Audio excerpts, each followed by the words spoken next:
Welcome to Jikoni Magic. Today I want us to mix and match locally available ingredients to come up with an oriental inspired dish that is going to wow you. So stay tuned as we make our coconut and peanut butter chicken. And as usual, we start off with the ingredients: ginger garlic paste, spring onions,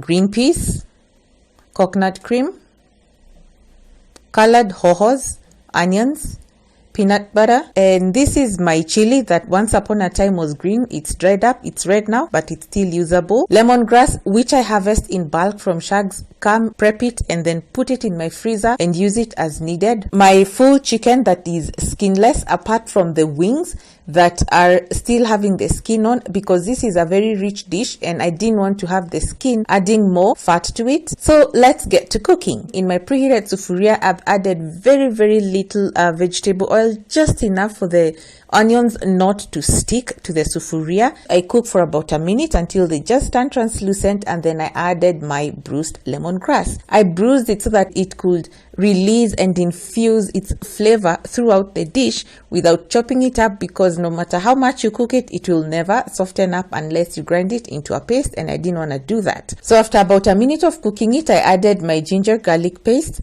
followed by my chili that I just split open so that the flavor could also infuse into the dish. And then I cooked this for about a minute before adding my chicken pieces.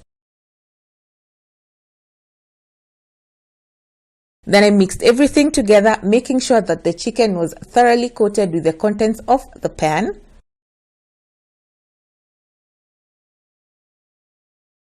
And then at this point, I added my red chili powder and freshly cracked black pepper, mixed and made sure that my chicken was well coated again.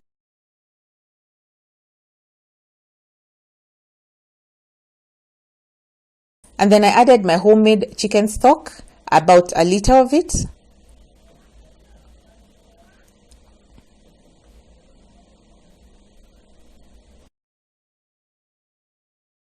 Followed by curry powder.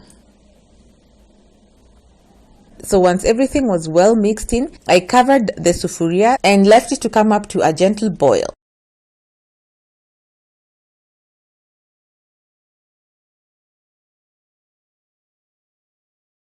So at this point, it's when I add my peanut butter, and as you can see, it is stiff and hard. I needed to loosen it up. And to do this, I use a few ladlefuls of my soup that has already warmed up.